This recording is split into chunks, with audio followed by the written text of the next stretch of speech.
probably, but from 2006 on, my guess is that we've probably made $100,000 a year or more off of just that street, those streets.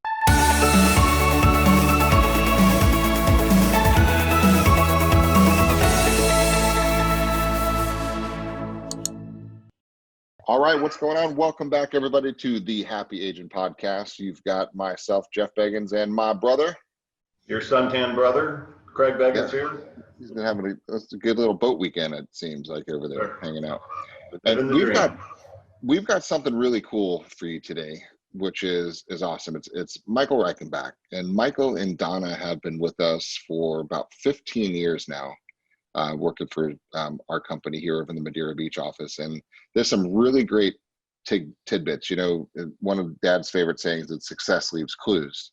And this is a great example of success. You know, Micheal, we just gave you your Centurion trophy, another one, right, from all your production. You're just the epitome of consistency and success, and you're a great agent. So I think those watching today are going to get a lot out of this as far as consistency and just commitment and just kind of the grind, right? You guys have been just really doing this for a while. So I'd like to turn it over to you and just, if you would, bring us back to pre-real estate, Mike and Donna.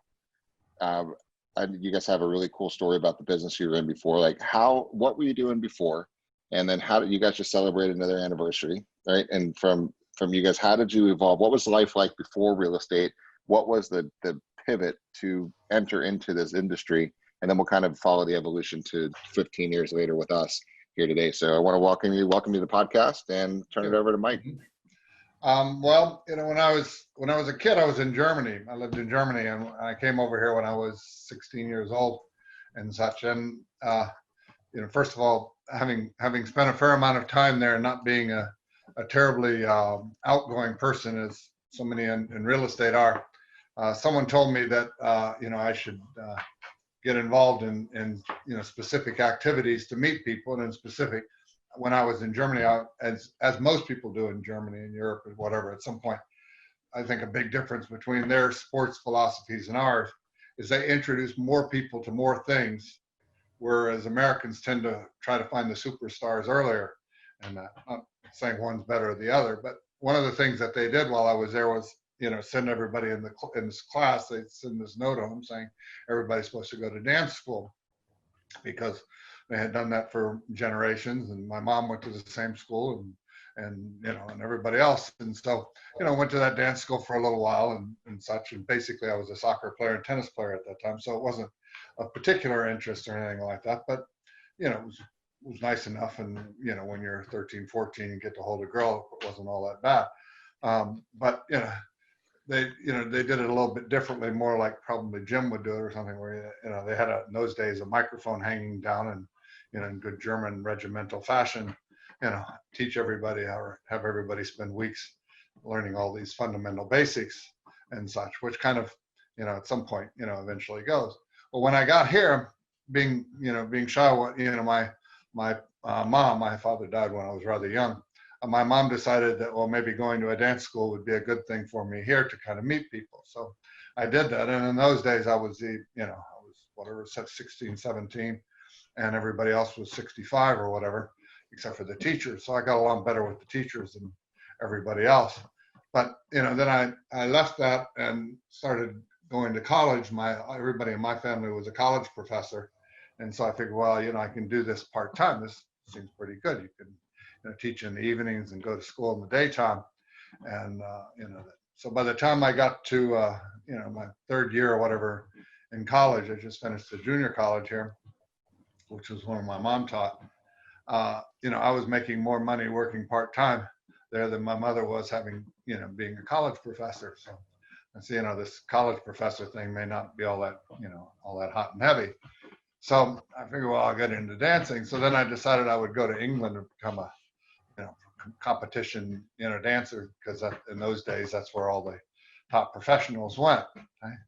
And, you know, when I got there, you know, I met a bunch of English people who didn't particularly like Germans or Americans.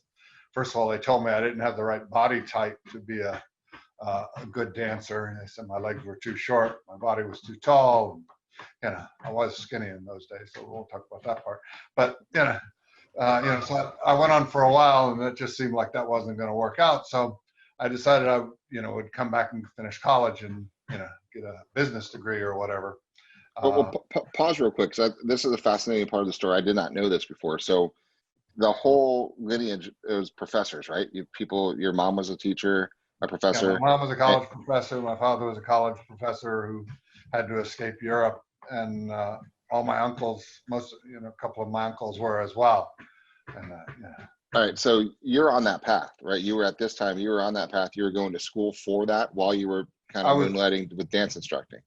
Yeah, I was expecting to, become, and I finally did get a degree in international relations and such. And, that was my expectation, was to either that or be a diplomat or. How was the family situation with you kind of breaking the chain of professors? Like, what was that like, saying you're going to go and not become a professor, you're going to go become a professional dancer in England? Like, what was that like? Well, my mom wasn't too bad with it. I have an older brother who she was busy sending to college in Europe at the time, so she was probably happy not to have to pay for 2 tuitions or whatever. But it was, she was supportive enough. I mean, she kind of started me on that path, and her basic philosophy is that when you're young, you can change and do a lot of things, and both, her generation, having been a World War II child or young adult, and my father's rather strange growing up as well. She felt you do all of that stuff when you're young, and then at some point you marry the right German and off you go. So she was supportive enough. It just didn't develop the way she wanted to, or I wanted to. Yeah. The problem was when I came back to the States, however, I came back in January, and this was during the Vietnam War era. And when I went to go back to college, I found out it was past the quote unquote drop ad date, which was where you could get into school. And my lottery number was 6 or something like that. And so, all my, really good friends who had been, called me up and said, I said, so what are you going to do? I said, what are you talking about? I said, well, you're not going to school, and, they're calling people, to go to the war. And, my entire, war experience at that time was, I was in Berlin in 1967 when they had the big famous peace march in the Gedächtniskirche in Germany. And, I was a great part of that march until they started swinging clubs, at which point I ran into a Wimpy's hamburger restaurant and started in my best American, can anybody give me a hamburger? So, I had no particular desire to join the war, but, so I decided at that point, after trying to get into college and finding out I couldn't, I ended up joining the Navy, because the Navy had this program called Ocean Systems Technography, and the only place you could do this that they mentioned was in Key West. I said, well, this isn't bad, So I joined up, and they, had this guaranteed enlistment, and off you go to boot camp, and you get through boot camp, and I'm about 5-6 weeks into boot camp, and they said, oh, by the way, sailor, you can't do this Ocean Systems Technographer. What else would you like? So, well, wait a minute, you got this guaranteed enlistment program. I said, yeah, I know, but your glasses are too thick, right? Or your vision's too bad. And I said, well, my vision was too bad 6 weeks ago. I said, well, when I joined the Navy, or came in. So, well, yeah, but we didn't notice, but you can't do that. What else would you like to do?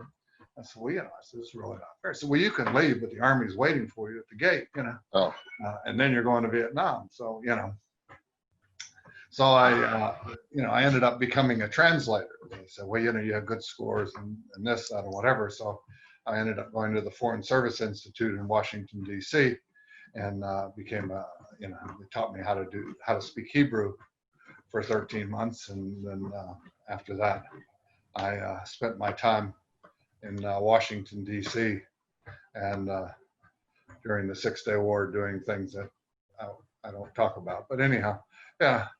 Those were, that's kind of how how the service went. I did my 4 years and then got out and then went back to the studio. And so that kind of had the GI Bill in those days and used the GI Bill to finish in college. When I came out of the Navy, I was still at the same studio. Donna actually came in applying for a job. I was a supervisor, so taking advantage of all possible things that are no longer allowed. We ended up dating and then getting married, and that's the early part. And even in those days, the person that I'd worked for in the dance studio separated or compartmentalized the business side of the business and the dancing side of the business and everything like that. And so I ended up being the manager of a couple of studios of his up here, one in Newport Richie and such. And then in 1980, I guess it was 1979, end of 1979, my wife and I bought our first studio down in Fort Myers, Florida. And how did you end up? Where did the connection down to Florida come from? Because I missed that jump in the story. Oh, well, when I was, as I said, my father immigrated from Germany in 1932 via Russia. His brothers all escaped either to Turkey or Czechoslovakia or elsewhere. My father ended up escaping to Russia. He spent 3 or 4 years in Russia, 3.5 years, I guess, in Russia as assistant conductor to one of the symphonies there. And then when they did a war tour in London, he walked off the stage and kept going and coming, and it came to the States. In those days, when he came to the States, he had been married. His wife escaped actually with one of his brothers. She lived in New York. He couldn't get a job as a professor in New York, ended up in Fredericksburg, Virginia, the University of Virginia, taught there for a while. Couldn't get tenure, depending on who you talk to in the family, because he was 1/4 Jewish, and as from what other people say, fairly obstinate German anyhow. So who knows? But he ended up traveling back, doing some lectures in England, at which point he met my mother, who would this was after the war. Met my mother at some kind of conference there, and they ended up getting married, and she moved to the States. So I was actually born in the States, in Pennsylvania, and I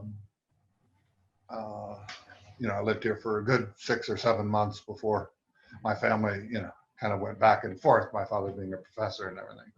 After my father died, my mother felt that she could get a better job here, so she actually applied and got a job at what was in those days the St. Petersburg Junior College, and she spent her entire career after that, from 1962, I guess it was, 61, 62, teaching at the junior college. She didn't think it was particularly good for myself or my brother to not have a paternal, or family part, because, being a single mother, it wasn't that easy in those days. So she sent us to live with our grandparents in Germany, which is why most of my education and time was there, until she felt it was comfortable enough for us to all be home and such, and that's when we came back to the States.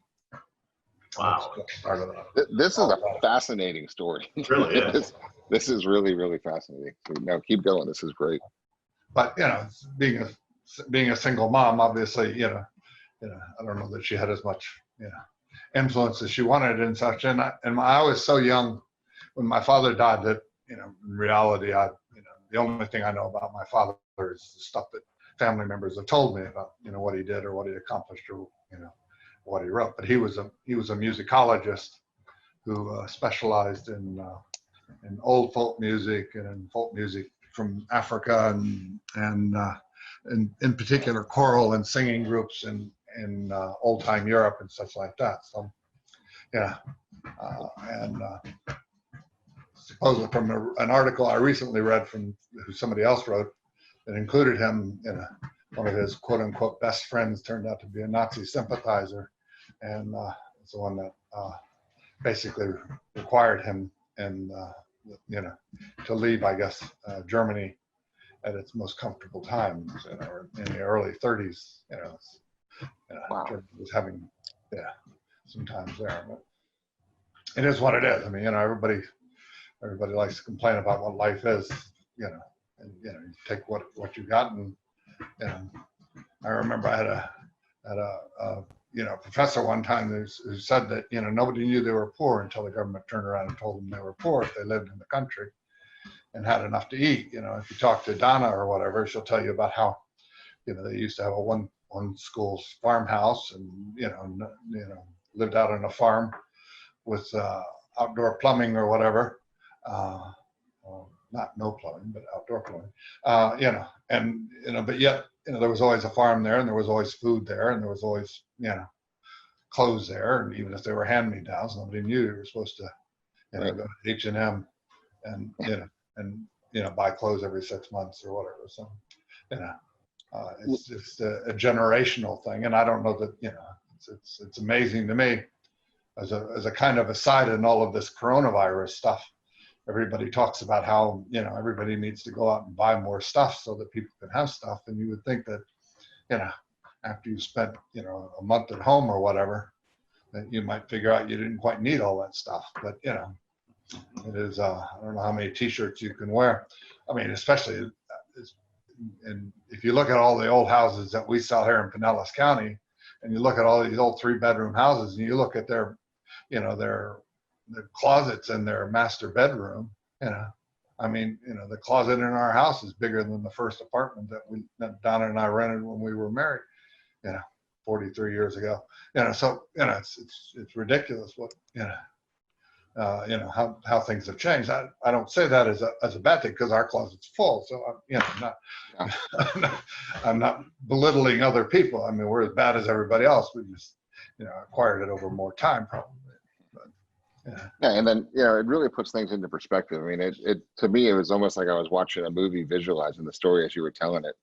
And we don't have any real issues when you think about people truly fleeing their countries for their lives and doing things to just to survive and to move and to do things to save your life, right? I mean, that's just an adrenaline filled life, right? That just, and people we take for granted. I mean, I've been short of the little Gulf wars, been in a peacetime world, right, for most of my life, and certainly nothing like that. So I couldn't even comprehend what it would be like when my wife's from Germany also, and the stories from there are from World War II, and they're finding still munitions just still that in the rivers and things like that. It's just an amazing kids. It's a totally different time. It really puts things into perspective to think about. So it's fascinating to see this. So, all right. So now you're here. You've got a dance studio. Your now wife, right? Unknowingly You walked bought in. the dance studio in Fort Myers, which is, for those watching, a 2-hour drive down. Did you drive down to that studio every day? Did you all move down there, or what did you do? No, we moved down there. We bought shortly after we got married. We bought a house in Palm Harbor, in a subdivision, a waterfront subdivision. Although we didn't have a waterfront house, I was just across the street from it. And when the interest rates were down to, I think, 14.7% or something for a mortgage and such. So so we had a house, and we bought the house, and we lived there for a couple of years while I managed from 77 to 80, and then when we had to move, then obviously we sold the house. And to be honest with you, I can't remember what company we hired to sell the house, because I moved first and rented a place for 6 months, and and down in what's now Cape Coral, Florida, I guess, or probably was then too, and then just had the house for sale up here. But then we had we knew what what we wanted to do. We knew we had to save some money, and so we did that in order to buy the first studio, and then over the next 10 years, we bought 2 more studios, one in West Palm Beach, Florida. We built one in Naples, Florida, and I became first the regional and then the area director for Arthur Murray International for all of the southeastern United States and Puerto Rico and such. And in doing that job, we started running some dance competitions for Arthur Murray's, because they used to have these area dance competitions, and they still have dance competitions. In fact, it's probably their major source of income. But as the area director, we did that. And then right in 1990, the president of the companies, said to me, he said, well, I've got this guy who's used to be a world champion, who's from England, and he wants to get into the dance competition business, and he needs somebody who's organized. For whatever reason, they thought I was organized and such. So, they hooked me up with a friend of mine who's now lives down in Sarasota. In those days, he lived in California, and was an avid fisherman there. And, so we went into business and we started a company, and we ended up, starting, I guess it was about six different internationally sanctioned dance competitions around the world. And at one point we were probably the second or third largest competition organizers in the country and such, right? That went fine until 1999, at which point I had my first stroke, and Donna said, you can't do all of this. And then in 2000, I had my second stroke, and I agreed. So in 2001, we sold the studios, and then, without having that anchor of the studios, it's pretty hard to keep in the business. And my partner had a divorce, and it all got kind of messy in that regard. So over the last 2000 to 2004 or whatever, we sold those different events to different people, and most of those competitions are still ongoing today with other owners. I mean, they've done well enough, and I did well enough selling them, so I can't really complain too much, I guess. But it's kind of like Jim. If he would have kept Century 21 for another 20 years, how much more money would he have had? But who knows? You can't. I don't spend a lot of time worrying about the past and such. Right? But it was mainly a health thing as far as my wife was concerned. Because one thing about the dance business is there was no part of that it was a particularly healthy lifestyle. You're up every night until 10, and then you go home, or you go out and you meet other people, and you're out till midnight drinking and dancing and eating and whatever. So it was Donna said enough's enough, and so that's what we got here.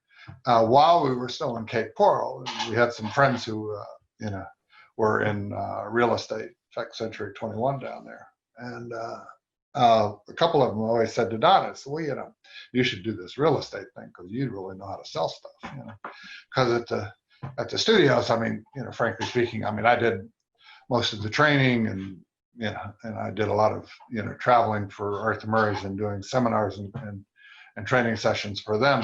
But most of the closing, as far as closing contracts and things like that, is stuff that Donna did or other people did. So when she came down here, we sat around for, we were still fairly young then,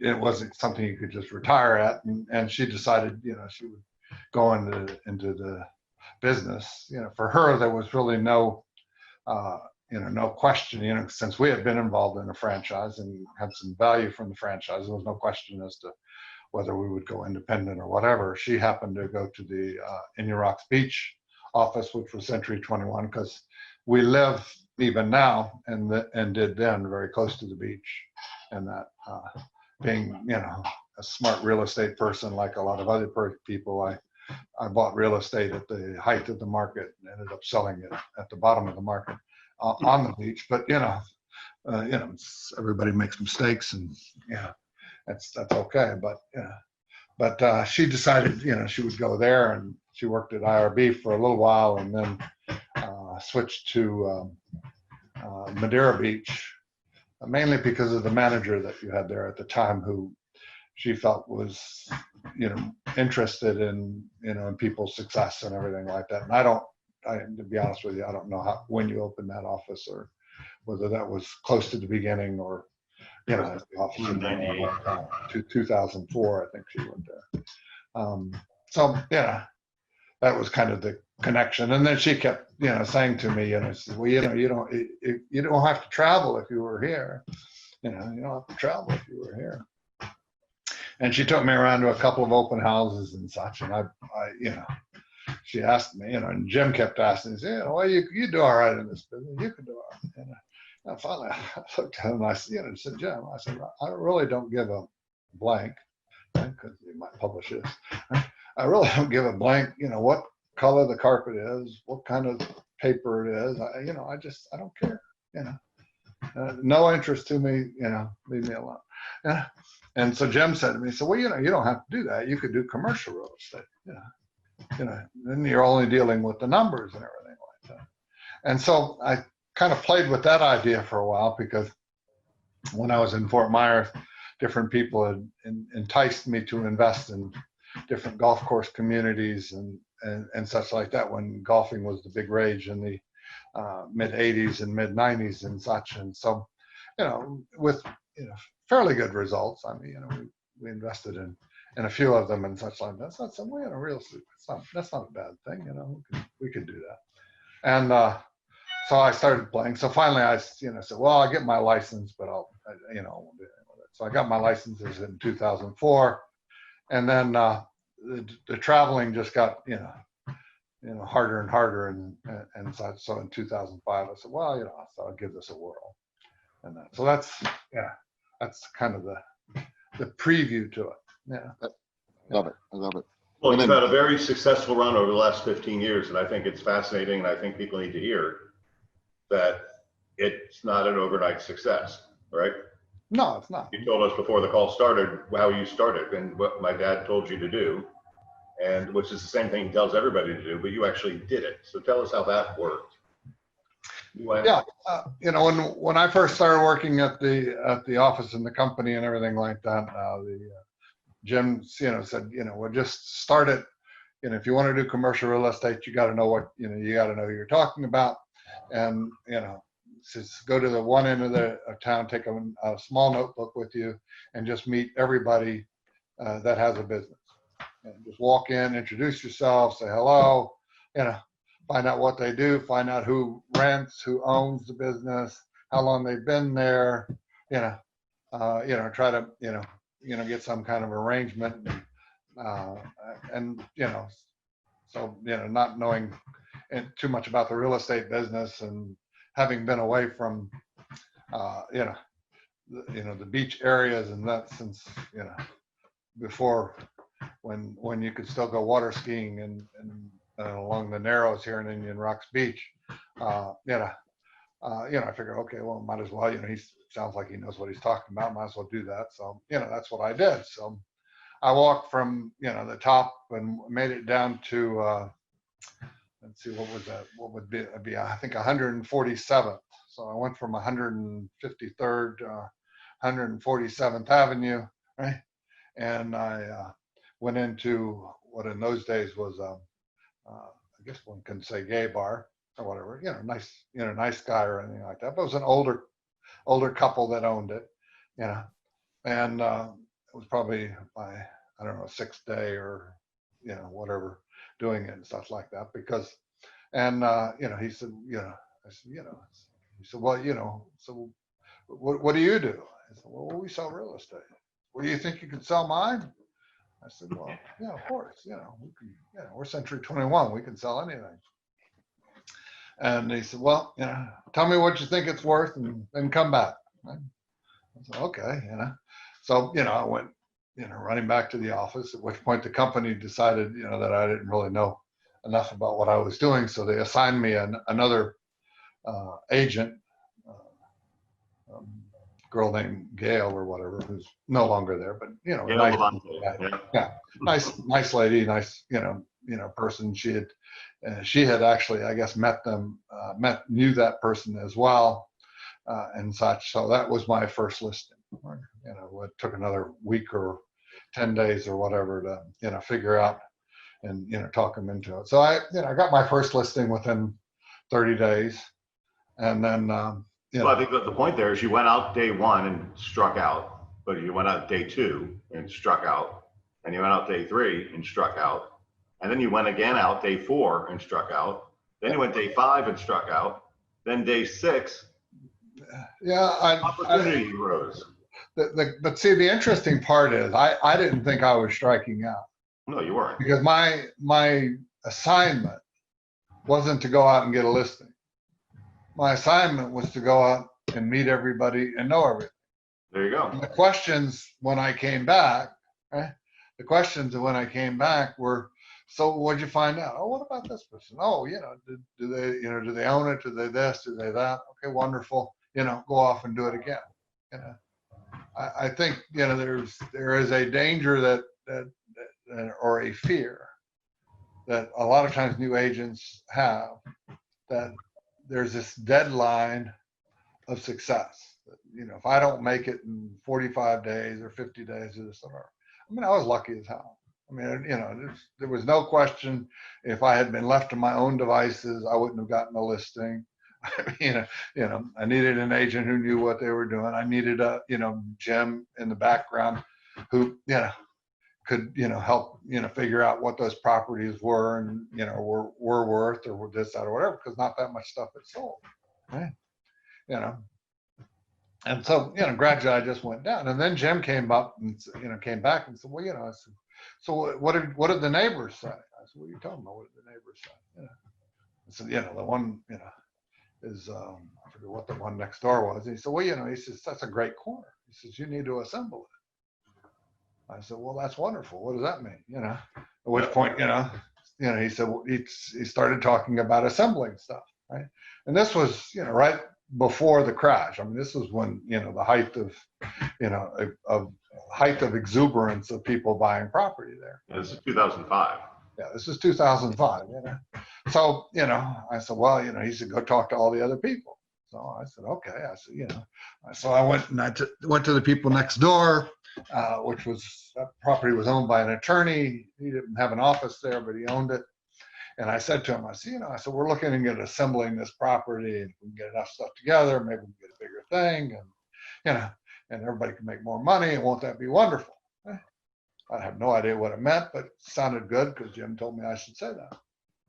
So I did, and I got that listing, and then I got the listing behind it, and I got the listing behind it. So I had 4 properties, right, listed, right, and such, and then proceeded to try to find out what I could do with it. Well, this was before the days of Wawa and everything like that, where people were really willing to do it, and it's still, even as a corner, would at best have been a 7-Eleven or something like that. And so the assemblage never took place, but the concept of assemblage started to take place, and I ended up selling that building to the first building that I listed to somebody, and then I'm selling the second building to Michelle's Designs, and she's still there. And then I ended up selling the building behind that to Wally Petrus, who I made who knows how many hundreds of thousands of dollars off of him. But and then I never did sell the building on the other side, the other duplex, and John's had that building listed numerous times, always overpriced, and it's probably my fault because I probably told him back in 2005 it was worth something. But it is what it is. And then so that was, those kind of went down, and I went further down the street and got to eventually know everybody, or at least most of the people and such. And then Jim said, well, let's assemble this block. So I went and I found out who controlled the bank, next to our office, and got them to agree to an assemblage, and we assembled all the rest of the properties on that block. But, at that point, then that was probably 2006. It was And the wheels were coming off right starting then. to come down. But anyhow, we could What What's never get interesting, that. what's interesting at this same time is what Donna's doing. So Donna, your wife, is working farms. We do the same thing from a residential that you were doing with commercial. Yeah. But I think it's really important here from a self-awareness perspective. Something that you said earlier is that you don't really care about the color of the drapes and the warm and fuzzy parts of the house. It wasn't even resonating as excitement to you at all. Mm-hmm.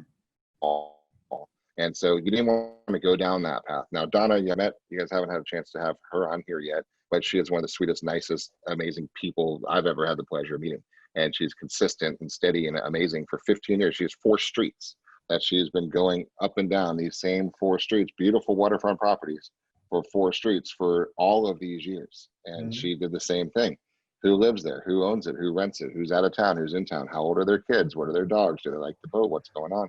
And that over years, they become part of her sphere. So I think, and that's her niche. Now, she wouldn't be nearly as good of going into the bar owner to doing that deal because she likes the connections and the personality. So I think for those watching right now, it's important to find your niche and to find what you actually enjoy. Now, Mike really is amazing. He's gone to lots of high levels. He's at CCIM, that amazing commercial designation, and he's really mastered his trade to the point where I've got commercial deals, I'll refer over and bring Mike into the deal, right? Because he's that good at doing what he's doing, because he's zeroed in and he's focused in, and he said, this is what I'm going to become great at.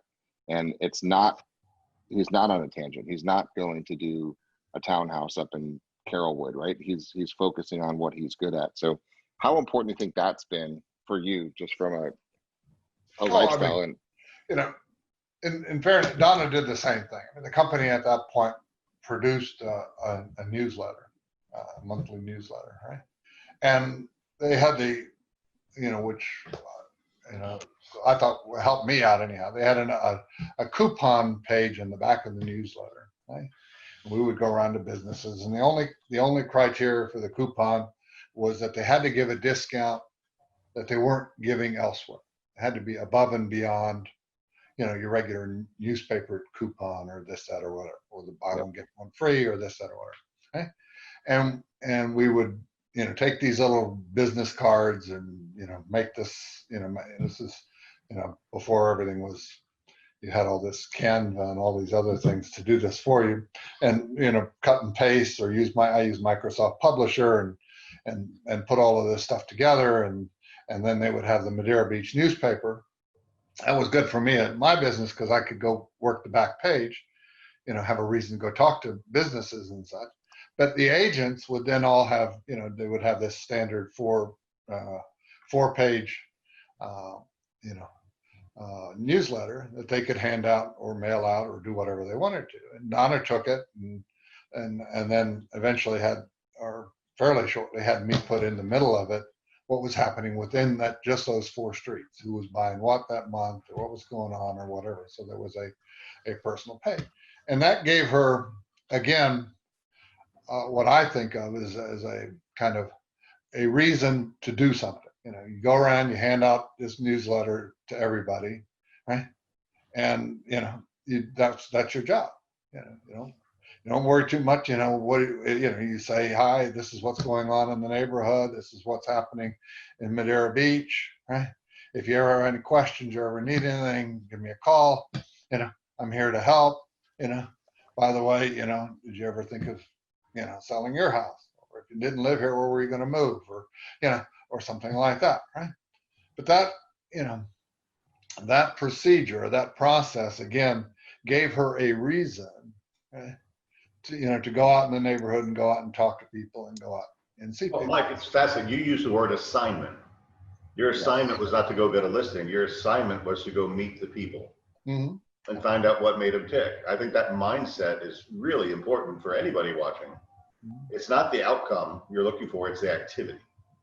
And the activity generates the results. So you focused on getting the activities done because leadership gave you an assignment to do. And I think it's a lot of agents are missing in the industry is you do need leadership to give you assignments, and you got to tackle the assignment. We're not telling you to do things that don't work, right? But he also comes from a discipline, right? A discipline and a background and a lineage of professors of expertise, right? Teaching and transmitting knowledge and data, right? And trust. And so I think that kind of leads into, which I think is interesting. I mean, he worked very closely with Dad, right? And Dad certainly knows what he's doing. So there was the professor role, right, to the mentor to learn the whole process. And it just kind of, it flows, but it's resisted a lot for a lot of reasons now, which is the way the world is right now. But I think that's a really important point, Craig, to talk about that. It came in and it took the pressure off, right? Took the pressure. Well, I think that's a big thing. I remember the first time y'all told me to go to Mike Ferry, and I went to one of Mike Ferry seminars, and Mike Ferry said, he said if you're immune to pain, right, pick up a telephone book, call 250 people, and somebody's going to answer. Just pick up the phone, say, hi, you want to sell your house? Hi, you want to sell your house, right? And after 250 people, somebody's going to say yeah, right? Yep. And you can do that. I don't want to make it generational, right, or whatever. But I think a big problem that a lot of times training has, right, is that we spend a lot of time telling people why they should do stuff. And your all's thing is, what is your ultimate goal in life, and this, that, and whatever. And that's fine for for people. But the next part is, what do you do? But the most important part for the agents, I think, or for agents to figure out is once I get that what, how am I going to do? What's going to be my process? What is my schedule for the next week, 2 weeks, 3 weeks, whatever it is, right? Of specific activities, right? Because even in my previous life, I was a big fan of Tom Peters, right? And The Search of Excellence and those types of things, right? And Tom Peters always used to say, find something, try it, decide, right? If there's something that you think you can, should happen, right? You decide, make up a mock thing, you try it out, you see if people are going to like it, whether it's your beer mug thing that you're doing, at some point you have to find out whether people are going to like this thing, right? And I think that's a big thing that agents struggle with. And when I talk to them, is that they don't have an assignment of how to do things and how many of them they should do. There's too many options now. Get too caught up in and indirect advertising and such. And I know Mike Puma's probably going to watch this and this, that, whatever. And I don't do nearly as much as I should in social media. And some of the stuff I do in social media, I do, I did a social media, what do they call it thing, post this week, and, messed it up because, I wasn't, I guess, paying attention to enough of the different trainings and such, right? So everything came out with this flag, $ name, $ instead of $ first name, which would have, I guess, according to instructions now, included the information. Well, when I first happened, I got pissed as hell. I said, what the hell are you talking about? I even sent him a nasty email saying, and he responded saying, it was supposed to be first name. I said, well, I look up, this hour on this, this thing, and, don't give me that shit, and excuse my French, and, off you go, right? Well, the fact of the matter is, whether it was right or wrong, I still got response from it, from a lot of the people in Facebook, right? So the bottom line is as upset as I got over it, right? The fact that I actually did it, right, accomplished something, and I don't know if it accomplished any more. I had a couple of people that I know well and got into conversations with who pointed out the mistake, right? And I still ended up with the result that I really wanted to have. So, rather than always looking for perfection, just get it perfection right away, right? The object is to have a proven, or at least wise, a you know, a method that you can do it enough times that you can get success. Right? If I'd have gone all the way down the street, right, and everybody had told me to go to hell or whatever, or if Donna had gone down the street, and let's talk about Donna. You know, Donna, she got her, you know, thing. She went down there, and everybody's, you know, there's probably 8 or 10 agents, real estate agents that live in her farm. Yep. You know, now we have consciously, you know, and deliberately always decided we don't want to live in our farm. We don't want to be anywhere near it. Okay? For one thing, can you imagine spending your time at your pool and your neighbor's house is for sale and they're looking at you, right? Wondering what the hell are you doing at your pool instead of out there selling my house, right? You know, so we just, you know, never became, you know, that's our business. It's not our life. Right? That's an important part too, life. because that distinction is huge, because a lot of people put pressure on themselves too, that, oh, if I don't live there, that shouldn't be my farm. No, you decided this is your business. This is your turf. This is what you're going to put walls around, and you're going to go in and just in there. So those watching, you do not have to live anywhere. And it's, you know, it's a relatively decent drive, but it's, you go to work in that one spot, and it works well. You know, but she would go around and she would take her wizard there, and she, you know, had the little plastic bags if somebody didn't have to be there, and, you know, and she would drop it off, and she would do it for the first month. You know, most people probably ignored her and this, that, and whatever, right? But after, you know, 3 or 4 months or whatever, right, of doing it, right, all of a sudden, you know, people started, you know, talking to her more and asking her more and, you know, doing stuff more. And the first business that she got from her farm was not in her farm. The first business that she got in her farm was people saying, oh, you're in real estate? I have 3 houses in the ghetto, right, that I need to sell because I'm tired of dealing with the rent. So Donna comes home and asks me, says, you've lived here longer than I, where's the ghetto? I said, we're a town you're not going to, you know. But she got the listings. Right? One of them was $40,000, one of them was $50,000, and one of them was, I have no idea. None of them were over $60,000. And it was actually not, you know, we didn't have showings at night, but it was an area of houses. The houses were decent, and they sold, and we got people financing, and you know, they were there, and a couple of times that Donna did go there and stuff like that, the neighbors would come out and say, hey, honey child, you know, you don't need to be coming around there with those rings on. You know, you turn those rings around. You don't, you know, I mean, they were very protective of her and this, whatever, because they understood and felt, because when Donna, you know, we did the same thing there we did before, to tell people in the neighborhood, you know, hey, we're here to help improve the neighborhood and this, that, and whatever. Right? And once we sold those 3, we did not farm that area anymore. But, you know, we did go back to, you know, her farm and, you know, put in that, you know, she sold a property for one of the people there. And then eventually she got another, and then eventually she got her listings there. And, you know, and I have said, and I still believe, that probably not the first year, okay, probably, but from 2006 on, my guess is that we've probably made $100,000 a year or more off of just that street, those streets. And guys, I want to emphasize this for a second. So there's 4 streets, and they become so well known on those 4 streets that people trust them, right? It's really just about trust. Can I like you? Can I trust you? You get at what you do. So over the years, and this is important still to this day, right? Monthly, Donna puts those newsletters out, right? Still it's amazing.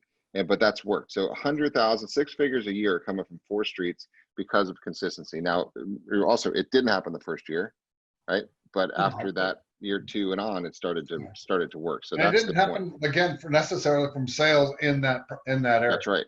But it came from the referrals from the people that are in that area. Yeah. And that now, was, to a large extent, it comes from the referrals from the people who sold there and then bought somewhere else and now are buying somewhere else. You know, those, you know, you maintain those, you maintain those contacts of those people that are, you know, selling, at least buying locally after they sell.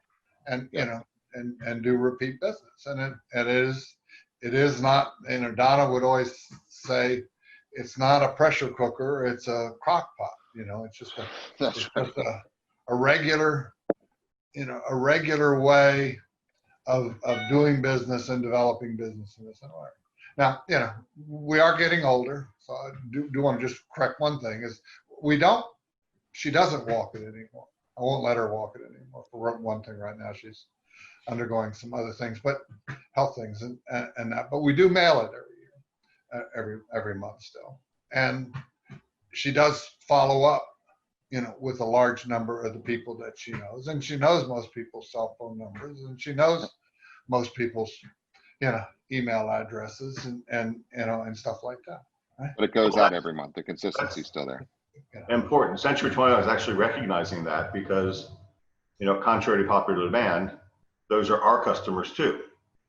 And if you and Donna decide to retire, then our customers leave with you, right? So the right thing to do is to mentor somebody behind you. And Century actually calls it accelerate. You mentor somebody behind you, and this can provide you income for the foreseeable future. Because if you share that book of business with the cell phone numbers that took forever to earn and the knowledge that Donna has created in that neighborhood, and you share that with an up and coming somebody else, they will share their revenue with you for the rest of time. I'm not encouraging you to do that anytime soon, but it would be a shame just to throw in the towel and say, hey, we're no longer going to participate in these two streets, so we're forced to. No, I agree. You know, the problem is, at least what's for Donna, is finding someone that she would trust that would, Of course. you know, Sure. treat the customers the way, you know, the way we are, and you know, seeing how a lot of, you know, again, not a generational thing, but, you know, a lot of people just aren't, you know, and I'm not saying even it's necessary, you know, maybe the next generation will never walk, right? You know, a farm again, and they'll do everything by, you know. They wear a mask when they do it. You know, well, you know, I mean, there was a time where, you know, where wearing a mask is, you know, would be considered a scary thing. So, you know. And everything changes, but it all goes back to connecting with people, right? And Yeah. so, and it goes back to the thing before, everything works. Mhm. And that's just a great example of that one. So, in the sake of time, because this is really a cool, fascinating story on this one. I think we've given a lot of tactical advice through interweaving through these stories here today. What's one good tidbit for those agents who are watching? What would you suggest that they do? I think they need, if you want to be successful in this business, you have to set a schedule that you're willing to follow. You know, we used to have cold calling things or whatever in the office, this, what, or never, and the concept is never what are you doing, but how are you measuring? You know, it's not enough to say I dialed, you know, 42 times and hung up at the first dial and nobody talked. Right? You have to be able to say, you know, I'm going to talk to 10 people a day, 15 people a day, right, that I haven't talked to before, or that are active clients, or whatever it is, and then measure it. Of those, which one was your best call? Right? Of those, which ones require follow-up? You know, I always, you know, try to, when I am working, and I probably don't work as much as I should, especially with this COVID-19 thing, you know, Donna and I have, you know, between the two of us, we have all the, you know, potential risk factors and such like that. And frankly, I don't give a damn about everybody else. And thanks to you and your company, I can afford to take the time off if I need to take it off. And, you know, right? And I will, to keep my wife safe and everything like that. That's right. But, you know, people who want to succeed, whether it's now or anything like that, need to measure out. And we used to talk about, and it's not just what's the best call you had, right? It was every day, you know, have you practiced a script? If you're not practicing your scripts once a day, you're out of this business. You just haven't been told yet. Somebody once said, you know, most people quit long before they were fired. You know, and, you know, if you aren't willing in a business that's as people related as us, if you aren't willing to be able to say to yourself at the end of the day, who did I help today? What other agent did I help today? What customer did I help today? Not because necessarily I got a contract out of it. Right? And you aren't in the mindset to build relationships, because relationships don't have to do with exchange. Right? Relationships have to do with developing a mindset of a community that's there to help each other. Right? And that's one of the nice things that I really credit your company with, is that you are steadfast in recognizing people's areas and territories, while at the same time people should be encouraged and need to help each other out. And, I mean, I get agents that call me all the time asking me wonderful questions about what can I do to, write up a lease contract, for a commercial property in an area I know nothing about with a person I know nothing about. Yep. And my standard answer is to call two attorneys, right? One to take care of the lease, and the second one to take care of you after you get sued, right?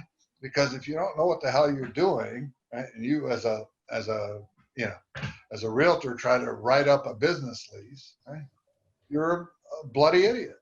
You're endangering not only yourself, but you're endangering your client and the company and everything else, right? But helping people out, or they may not like the help you give them or this, however, but I think that people need to recognize, and people need to be not afraid to say, who else could use this information or whatever. And it's part of being in business and part of helping people succeed. And I think you're a great example of this. If you help enough people, you never have to worry about money, because money will flow as a direct result of helping people. So I like that takeaway of, when you put your head on your pillow at night, be able to answer the question, who did I help today? And as long as you have people on that list, at least one, then you're on the right track, and then you'll be rewarded, because this is kind of a reciprocal business and universe. I think everyone's figuring out, and help people, and you never have to worry about anything going on there. Yep. So I think it's a great takeaway. And I want to thank you for your time today. And congratulations on just being amazingly consistent and awesome and a great performer. We're very proud to have you on the team.